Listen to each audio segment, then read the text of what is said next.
Hey everyone, welcome to the show. So last week I shared some videos from a Georgia town hall. You guys might remember there were members of the public who were not happy about Donald Trump and Elon Musk, and they were demanding answers from their Republican representative, which was Rich McCormick.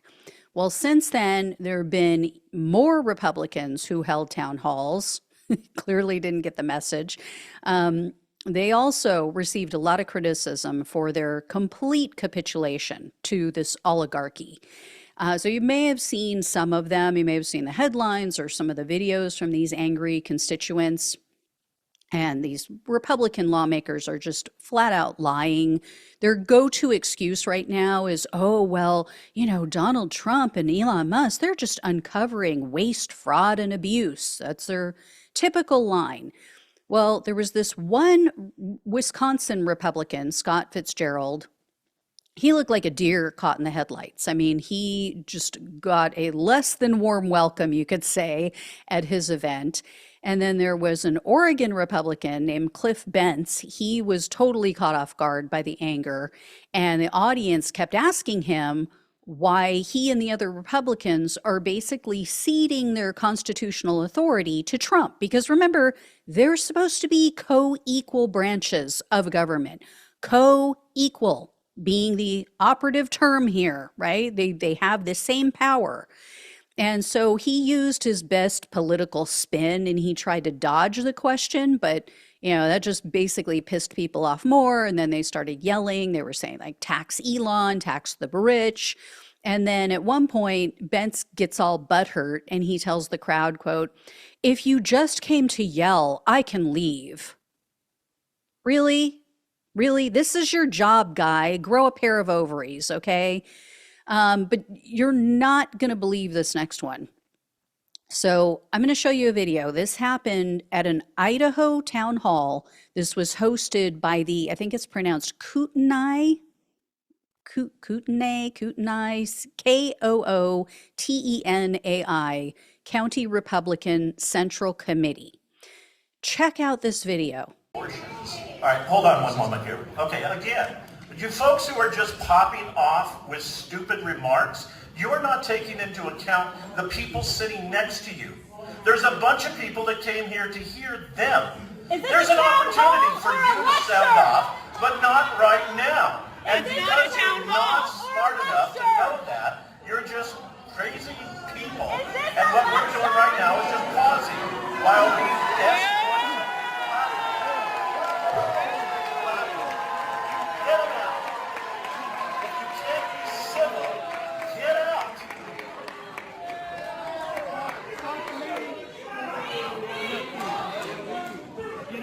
Or be arrested. So folks, when our nation began, there was some really You're gonna arrest her? No, I'm not recognizing you. What would you like to do? So yes, we're going to get to him. We're going to get to him. I promise. We'll get plenty of chances. This is not a negotiation. But the problem is the folks. Oh look! I'm telling you to leave. Look at that! Oh, he's showing how intelligent he is with all the fine words that he's asking. This was the mission. They came here to disrupt so that the citizens can't hear. The reality is there's a whole bunch of great things that are happening. The problem is we got a bunch of rabble-rousers who just won't allow it to be spoken. So, the thing is, what I'm doing up here is I'm simply over-talking you because your voice is meaningless right now. And we're just taking care of the rabble-rousers. And eventually what's going to happen is everything's going to settle down and we'll get back to hearing the legislators. Because really, you didn't come here to listen to me. I just happen to have a nice loud voice and a big microphone. And I can talk over all of you. And I can just talk for on and on and on. And look at this little girl is afraid to leave. She spoke up, and now she doesn't want to suffer the consequences. Isn't that the problem that we're struggling with so many of the kids today? Is they want to behave poorly and then not struggle with the consequences. That is shameful. I think what we've got right now is a situation where these folks are trying to filibuster and shut this whole program down. Unfortunately, they're being successful. To all of you who came here to hear the legislators, I applaud you for sitting there and quietly listening. I promise we will get back to you. In the meantime, we've just got to be a little aggressive with some of these folks here. I will call the Here. Oh, no, I shouldn't be removed. I should be allowed to cry and yell and scream. I should be able to allow to interrupt. Let's go. Let's go. Don't touch her. This isn't the sheriff. Excuse me, Sheriff Norris. This gentleman is assaulting me. You out this now. man is You assaulting out me. now. Let's go. This man is assaulting me. You Is this out your now. deputy? Is this your deputy? No, don't fucking touch her. Is he a deputy? These are deputies. Who the fuck are these men? So how about that? Come on, Musk. Hey!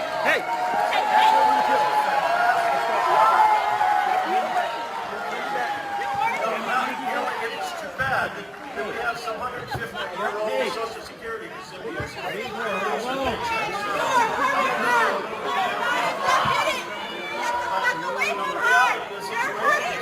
We know that government has been mismanaging money for decades, and we want to So I know that was long, but I wanted you to get the full experience and see what all happened. It was actually longer than that. I cut some of it off. But for those on the podcast, I'll explain what was going on here because you probably just heard all the yelling.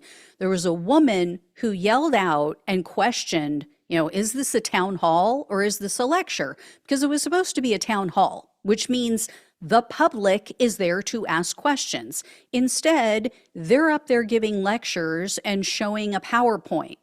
Well, she is then surrounded by multiple men, and they're telling her, you need to leave. This isn't optional. You're going to be arrested. And then they physically start dragging her out of her seat. They bend her arms behind her back. They overextended her wrist. One of these guys had her arm completely bent behind her, not even behind her, but just straight out behind her body, and then bent her wrist back, could have broken her wrist. And then they literally had two guys, one of them grabbed her by the wrist, the other one grabbed her by the ankles, and they picked her up and tried to carry her out. And as you hear, they never identify themselves. So it doesn't even appear that these guys are law enforcement. So if she sets up a GoFundMe page and sues them and needs help, I am absolutely donating and I will spread it everywhere. So if you know this woman, let her know. I will get on it. These fuckers have gone full authoritarian. I mean, you can't even question them anymore without them physically assaulting you. This is where we are. And then check this next one out. This is what I found as a follow-up on the Congress member's Facebook page after she held a town hall. So the Washington Post talked about a bunch of these events, and they mentioned that Oklahoma Republican, this is another Congresswoman, Stephanie Bice, she held a virtual town hall. So not in person, it was, over the phone.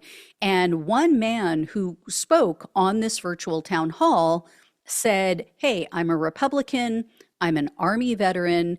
And then he asked her, how can you tell me that Doge with some college whiz kids from a computer terminal in Washington, D.C., without even getting into the field, after about a week or maybe two, have determined that it's okay to cut veterans' benefits?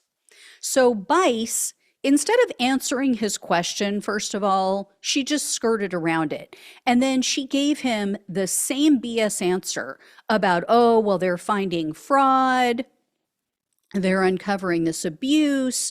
And she said, they're using VA benefits for all these things that are illegal and for immigration, blah, blah, blah. And he's like, oh, well, if that's the case, I want to hear more about it. So I don't know if this is the same man, but a man posted on her Facebook page, quote, I spoke to you tonight and I commend you for holding these meetings. You essentially said that the 1,000 VA personnel who were fired and announced over the weekend would not result in any diminished services to veterans. You lied. This just in, when I logged in tonight to refill medications, I see that services like this convenient app, VA RX Refills, will be discontinued next week at the end of February 2025. You are complicit in this administration's assault on veterans' hard-earned benefits. And then he went on to talk about how he led soldiers and sailors in 5 deployments and how they would be fired if they, quote, tried to make cuts to programs without leaving the flagpole and tried to manage from a desk. And then he said, quote, this is just the beginning. I want answers, and I want you and the rest of the Republican elected doormats to do more than let a wealthy oligarch walk all over them. If George Soros was in the Oval Office directing that thousands of people lose their jobs based on some quote unquote analysis, a handful of 20-somethings identified from their computer at a desk in DC, you and everyone else in DC would rightly be ready to crucify Joe Biden. You dismissed my concern, and this is proof. Stop cutting veteran benefits like this and reducing service to veterans who sacrificed it all for our Constitution and for our fellow Americans.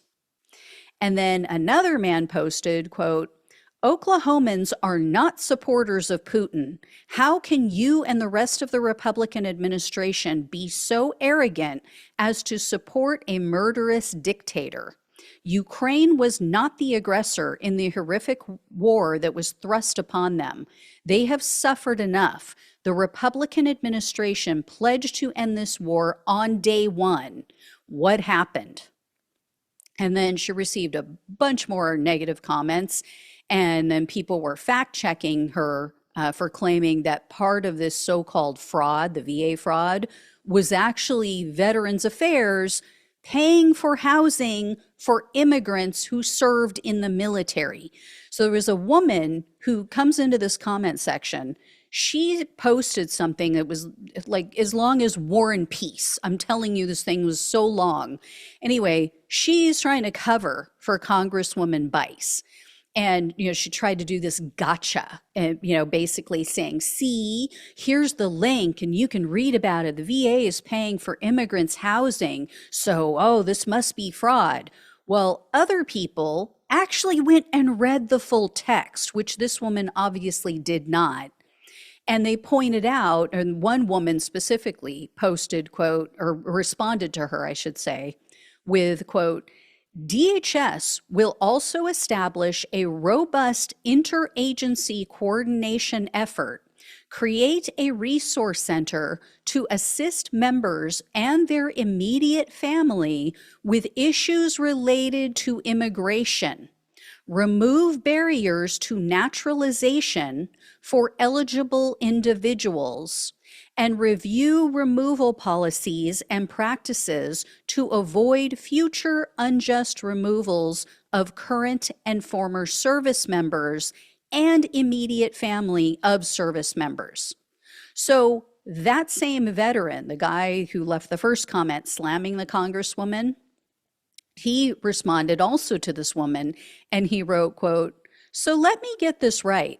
You are okay with non-U.S. citizens serving in the military, fighting and paying the ultimate sacrifice when called upon, but not getting housing assistance and VA benefits for their service. Is that really your position? So, of course, she moonwalks away from this. She's like a dump truck, boop, boop, backing it up. She's like, oh, well, yeah, of course I am. If they're going to serve the country, of course I'm okay with them getting housing and benefits. Yeah. Curiously, though, I didn't see Congresswoman Bice respond to any of these comments. probably because she knows she's stone cold busted, right? They're throwing out, as one person called it, a red herring. And oh, well, see, immigrants are getting VA benefits, blah blah blah. Yeah, they're because they're VA. They're veterans. They belong there. Yeah, if someone sacrifices their life for our country, I think we should probably take care of them. So, anyway, just sickening, just absolutely sickening. I'm sure a certain number of these Congress people are being duped themselves. They're lazy. I mean, they got their cushy, almost $200,000 a year job, their gold star health care, and they don't give a damn. They have all these assistants and they don't bother to read anything themselves. So they're believing everything that they're hearing from Trump and Musk. But then you have to know that there is a certain number of them who are also in on it, who know damn well that what they're pushing is a lie. And they're doing it anyway because, yeah, they want to give these tax breaks to the wealthy too. So anything that Donald Trump does to cut the budget so that they can give the tax breaks to their big money donors, they are totally fine with it, even if it means screwing over veterans. That's just a fact. So anyway, I will let you all know when or if I hear more on this. Thank you so much for watching and listening. Please like, please share, and subscribe. Please donate if you can. Love you all. Take care. Talk with you soon.